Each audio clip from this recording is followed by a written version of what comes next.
Boy, oh boy, do we have a marquee matchup, a heavyweight fight out in stores at Gamble Pavilion. It's number 3 versus number 4. It's Big East versus Big 12. It's Arizona versus UConn, and this is the AZ Wildcats podcast pregame show. Stick around.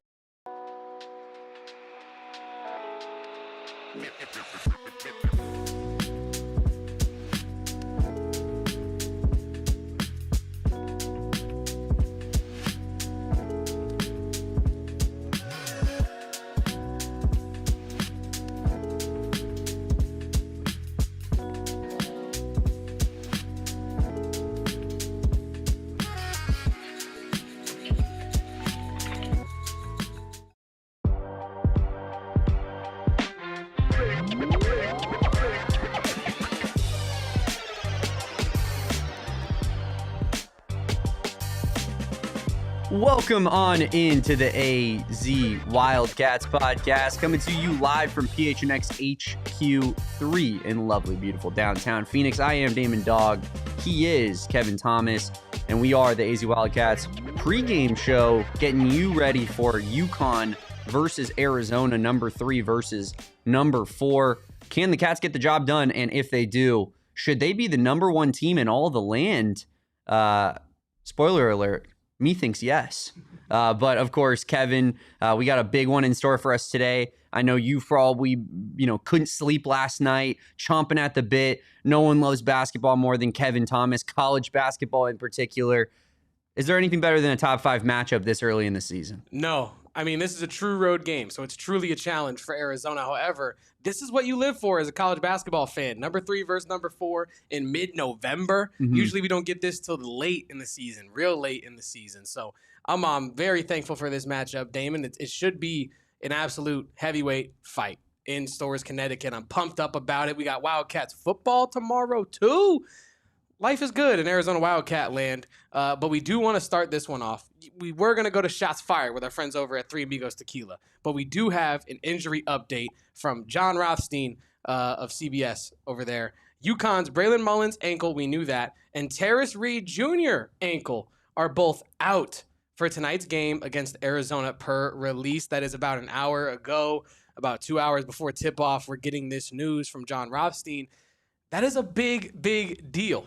That is a big deal. Terrace Reed Jr. has been one of UConn's premier front court members this season. He's really expanded his game offensively and defensively. I believe originally of Michigan State, Terrace Reed Jr., but he has been very good for UConn this year. So to not have him in this matchup is definitely a plus for the Arizona Wildcats. Obviously, you want to beat your opponent at their healthiest. You want to beat them at their best. But if they are not at their best, that is undoubtedly a positive for you trying to get a true road win in the non-conference with a spot at the number 1 ranking in the nation on the line. It's big news for Terrace Reed Jr. to be out of this game. Yeah, I mean, and listen, not to say that this would hold over the course of an entire season. It's only been 3 games for Terrace Reed versus 4 games for most of these other UConn players, but he's been their leading scorer. He's been their leading rebounder. He's been their leading shot blocker. Pretty important stuff there. And Arizona now, conversely, and I think that this is where you get a big advantage when you're Arizona with the way that the center rotation is built, is if you have a guy who's just a stud out there who's going to be on the court for 33 minutes out of the basketball game, that's awesome. But Arizona has 2 guys that they throw at you for 20 minutes each, and they keep them well rested. They keep them ready to go. And they have them for specific types of game flow and different lineups to use them in. And sometimes they can use them both with each other because Tobe Awaka is fairly switchable, and Mo Krivas has shown you the ability to be on the perimeter and not, embarrass himself this season, which I think is a huge step for him in his, defensive calling card, I guess. But I just that element of having the 2 20-point per game centers, Kevin, how important can that be working against UConn's backups? Yeah, 1,000%. I mean, we talk about Arizona's front court being one of the best in the country. Matias Krivas, Tobe Awaka, Koa Peat, this is their opportunity to really cement that. I know you went out and did that night one against Florida. They've kind of struggled after that game. Now, I'm not trying to take anything away from Arizona's W, but I think this would be a real, genuine statement to the country in a true road environment in one of the harder places to play on the East Coast in Gamble Pavilion on a team that just beat BYU and survived heavy swings from A.J. Debonsa down the stretch. It's a big time opportunity for this front court. We talked about Matthias Krivas being huge in this matchup for Arizona. If he can continue to grow, shake the rust off, expand his role on this team and give you like 10-8, 10-10 tonight, that is a huge start for the Arizona Wildcats and, facing that front court without Terrace Reed Jr. We talk about Tobe Awaka being one of the premier, not only offensive rebounders, but rebounders, period, in the country. This is another opportunity for him to have a, dare I say, Oregon-esque type performance where he really helps you in these moments where you need to weather the storm that UConn is going to send you through. And Koa Peat, right? Obviously, he is extremely promising, immensely talented. I'm not even going to try to put a ceiling on what his game could be, but you do need more from him in this game than he gave you against UCLA if you're going to get out with a true road victory here. With Terrace Reed Jr. being out, it's just one more tool that Danny Hurley does not have in this game. So looking forward to that front court matchup even more now for Arizona. There are even more opportunities for them to, get Krivas posted up, get Awaka posted up, get Peat working in the middle of the court as well. So it's a big time update from our guy, John Rothstein. Yeah, it is. Rothstein updates, they always hit, unless it's saying Bobby F. and Hurley after beating Georgia State by how many points, Kevin? I don't know, like 8. I'll guess 8. I was a little preoccupied that 13. night. Ended up being 13, to be fair. But it was a 5-point game in favor of Georgia State at halftime. But yeah, Rothstein reacts, Kevin. That's what we love over here at PHNX. But we also have to talk about our shots fired. We also have to, give our shots fired and essentially rip into somebody on the UConn side of things, or in general, Kevin. I'll let you go ahead and start things off here. What's your shots fired presented by our friends over at Three Amigos Tequila, featuring their award-winning Ramona's Reserve Tequila, which, of course, we ran out of because it's too good. It's too good. So it's really too good. Now we're drinking some Añejo? Yeah, we are indeed drinking some Añejo. We have the bottle right here. Boom. And honestly, I found myself a Three Amigos shot glass that will debut on tomorrow's pregame show for Arizona football. So make sure to tap in with that, but always tap in with our friends over at Three Amigos Tequila. And as I ponder, as I spin my tequila here in this drink very ominously, I think about my shots fired, and I think it's going to land on one solo ball. Wow. I don't got nothing against solo ball, but I think that Jaden Bradley is on a payback tour. Jaden Bradley is on a you must have forgot who the hell I was type of tour right now. And solo ball, who gets a lot of love, and rightfully so, he can be a flamethrower on offense, but defensively, he's not nearly as consistent, right? And I think Jaden Bradley, this is his opportunity to take advantage of that. Jaden Bradley, this is his opportunity to show that he is not only Arizona's best guard, but he is one of the best guards in not only the Big 12, but the country. So I guess my shots fired is really more of a big up and motivational speech towards Jaden Bradley than it is a shot at solo ball and Malachi Smith and the guards that UConn is working with. But hell, shots fired at UConn's backcourt because they're not ready for our guy JB. Well, I'll expand it a little bit further for you, Kevin. All offseason long, we heard about how Jaden Bradley, or actually we didn't hear anything about Jaden Bradley, frankly. It was radio silence on one of the best point guards in college basketball, while every single other point guard in existence that is worth a crap got all the plaudits in the world. It felt like it didn't matter if you were a transfer from a lower level school like a Xavier Lee. It didn't matter if you were a bigger prospect at a bigger school, right? Like, it just, whoever you were above Jaden Bradley in the rankings. They might have had Mo Odom above Jaden Bradley in some of these rankings. And all of a sudden, you see what Jaden Bradley does. He outplays Avian Lee and Boogie Fland. He outplays Donovan Dent, right? Like, so now it's the toughest test yet, I'd argue, Kevin, where these are not guys that are from Princeton and from New Mexico. This is a, elite level basketball player. Not to say those guys are not really good, but this is a guy who is, like balling out at UConn, right? And there's a reason that he has the respect that he gets.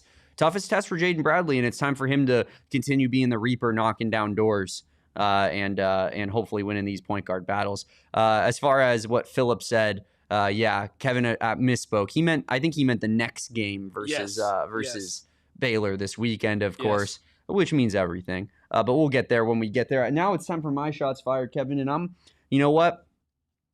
I'm going to speak from the soul a little bit because I'm going to reopen some old wounds for Arizona fans here, unfortunately. I got nothing against UConn, really. But what happened on the Derek Williams team in 2011 was we need payback.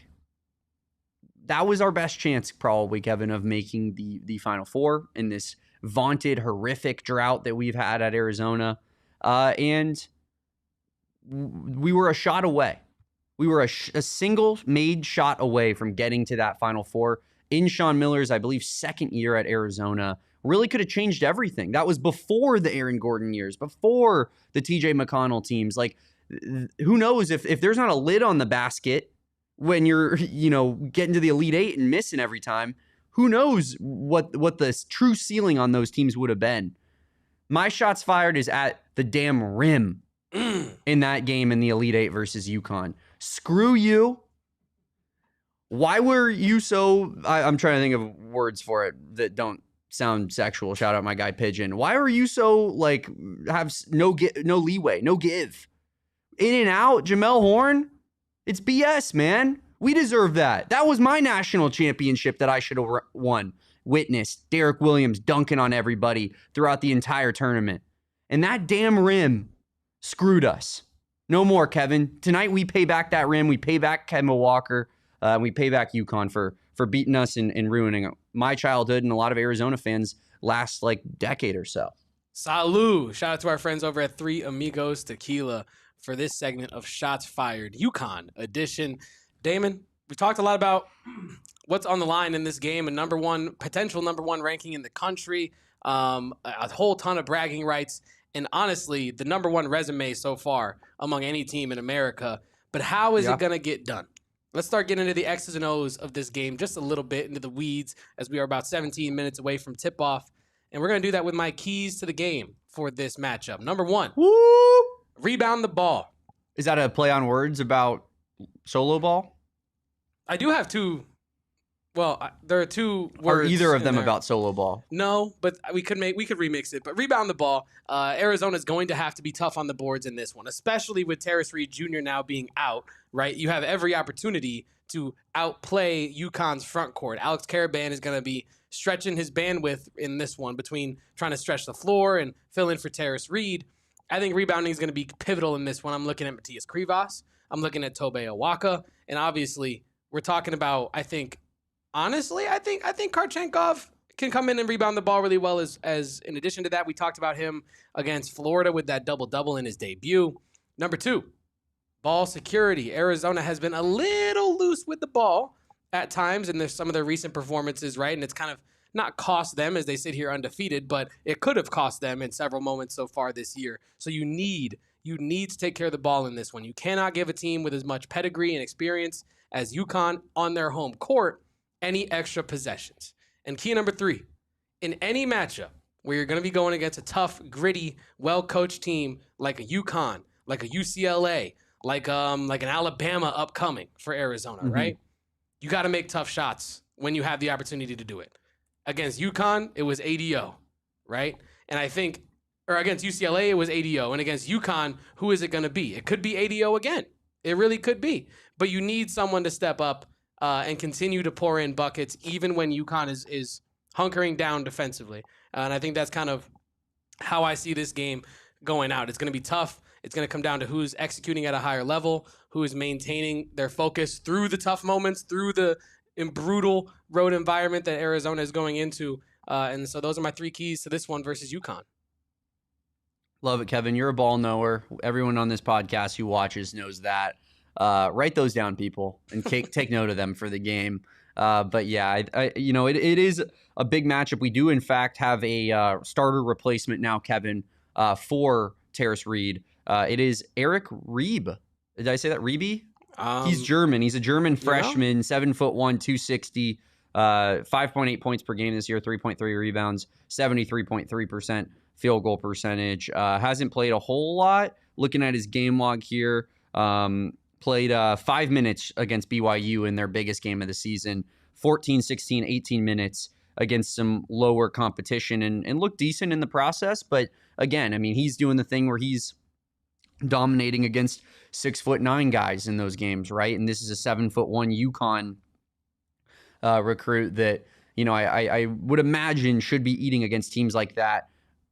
It will be interesting to see how a Mo Krivas and how a Tobe Awaka goes at this guy and what his true level is at, because a lot of times with these European prospects, when they're true freshmen, like it's a tough task to ask them to play real meaningful minutes in big time basketball games. And this guy really hasn't been asked to do that whatsoever. I mean, he had 2 points against BYU on 1 of 2 shooting. He had 3 rebounds, but like he wasn't clearly tasked with doing too much. So it's going to be an interesting one here to see that kind of matchup play out and see how Arizona's centers attack Mr. Eric Reeb. We do have a UConn fan in the chat saying that UConn cannot replace Reed, and this freshman that we're discussing is a bum. Now, I don't know if they're actually a bum, but we have a UConn fan in the chat that does not sound too confident in the replacement for one Terrace Reed Jr. But really, how could you? Leading scorer, leading rebounder, incredible player that Danny Hurley has on his hands over there in Stores. So, I mean, it's going to be a premier matchup, Damon. It really is. And when we're looking at the matchups in this one, I think we have to look at a couple places. First, the shooting guard, Braden Burries. We talked about solo ball. Need it. We have not yet talked about Braden Burries. He has to step up in this game. And I'm not saying he has to go out there and drop 30. I'm not saying he has to go out there and drop 20. But we need better attentiveness on defense. We need him to, I don't want to say stop solo ball, but at least try to slow him down. And on the offensive end, yes. And on the offensive end, you want him to be aggressive because solo ball is not the type of defender that he's going up against in practice all the time. He is not the type of defender that should be able to stop a Braden Burries if he is who we think that he is.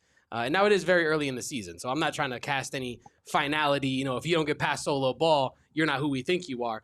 But I'm just trying to say that he should be able to find some buckets in this game. I think he has less than 10 makes on the season total. So hopefully in this one, he at least gets a couple makes to go through, gets to see that, get some confidence going. And I think that this is a huge game for him. His first true road environment as a collegiate player. It's a huge opportunity for him. What do you want to see from Braden Burries tonight, Damon?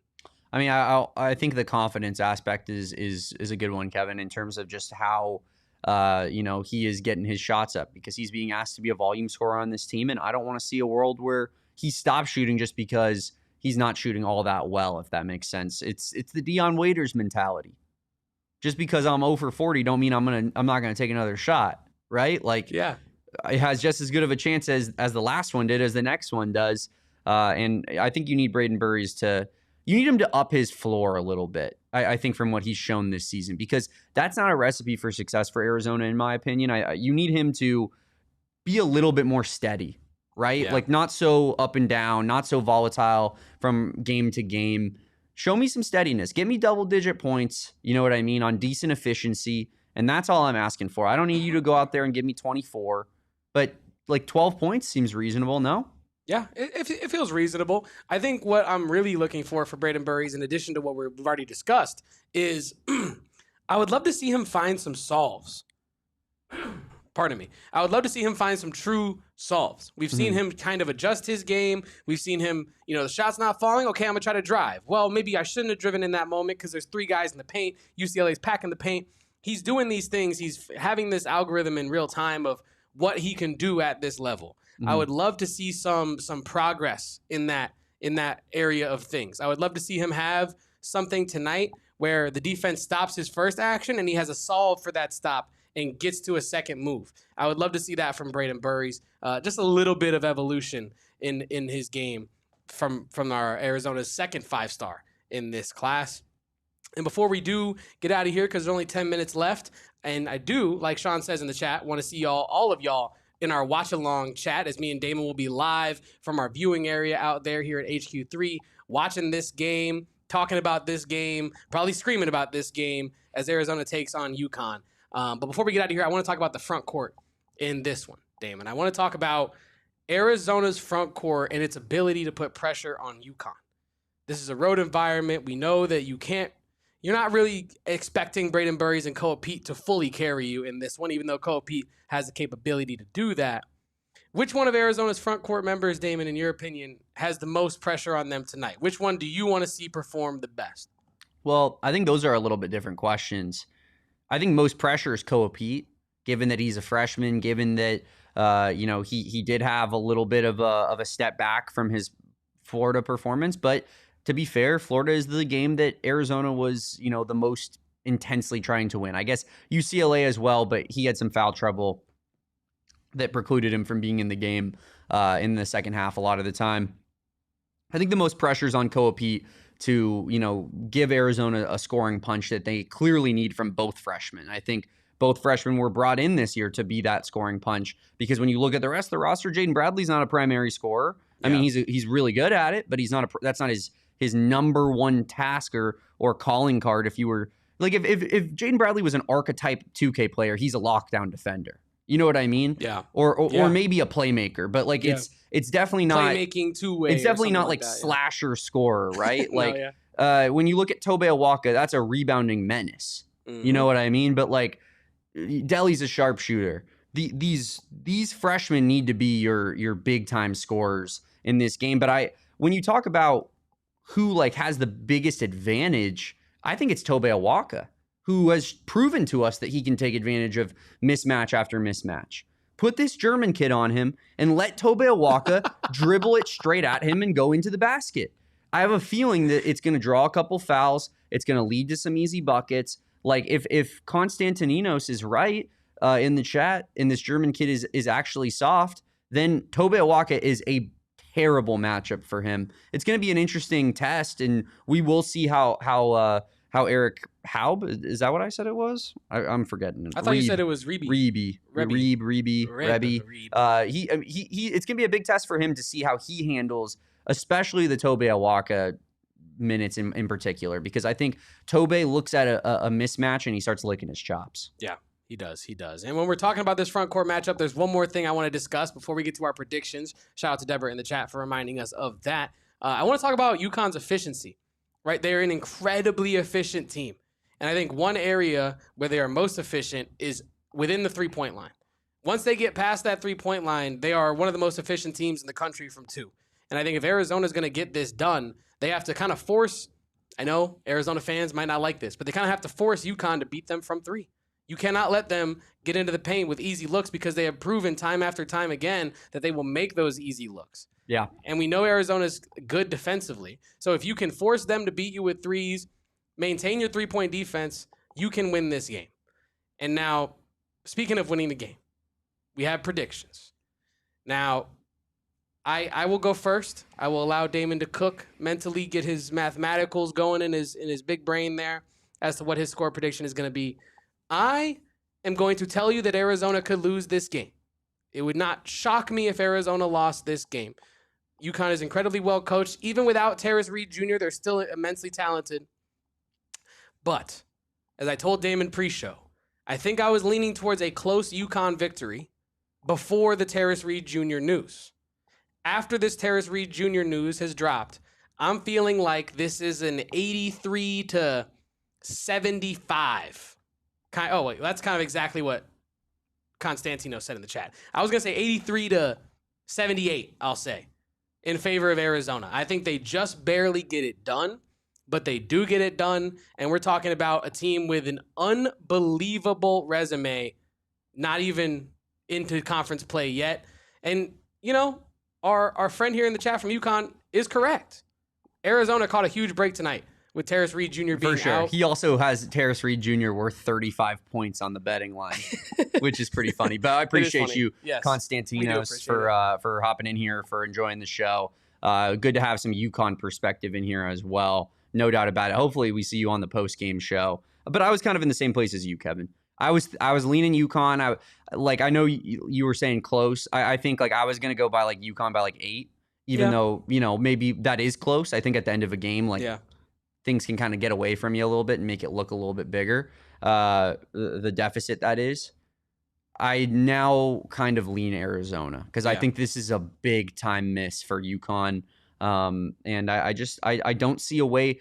Arizona needs to win the rebounding battle in this one with their starting center out. And if Arizona wins the rebounding battle, I feel like that almost always leads to a W from the Wildcats perspective. I'm going to go with Arizona.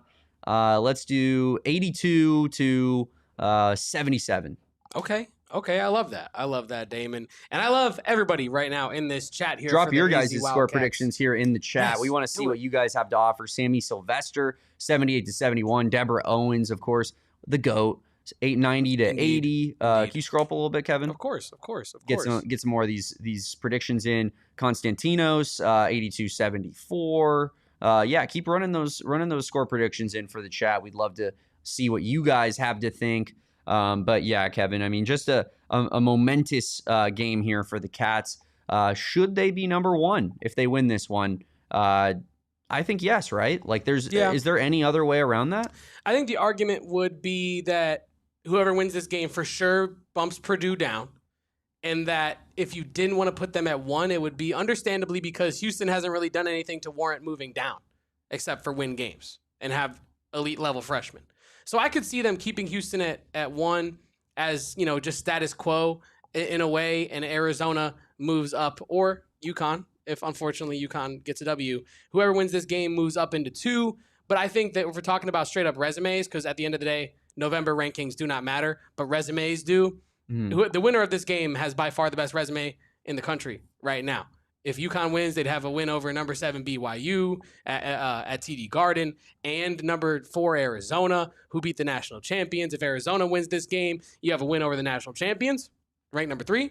You have a win over top 15 UCLA, and then you'd have a true road win against a top 3 team in UConn. That is an unbelievable resume for just mid-November. So there's a ton on the line tonight. We are 3 minutes from tip-off. Damon and I, we're going to go set up our watch-along. I expect all of you to be there reacting and watching this game right there with us. Could potentially be the biggest win of the Tommy Lloyd era tonight, and could potentially push the Cats up to number 1 in the rankings when it's all said and done. Appreciate everybody for rocking with us on a pregame, dropping those score predictions in the chat. Pigeon 74-71, Bill 76-67. We got maybe one more down at the bottom there. Sorry, you put it at the bottom. Joey 86-82. Yeah, some good score predictions there. A lot of people going with Arizona in this one, and seemingly makes sense with such a big player for UConn out tonight. But we're gonna find out what that looks like. We're gonna find out if this test for Eric Reeby is a one that he can handle or not in just a few short minutes. Appreciate everybody for being here. We'll rock with you on the watch along. We'll rock with you on the post game. I'm Damon Dog. He's Kevo Post. We're PHNX_Wildcats on all social media except for AZ Wildcats Pod on TikTok. And like and subscribe, rate and review. We'll catch you on the watch along. Until then, peace out. Bear down. And go Cats. Let's go get this dub. We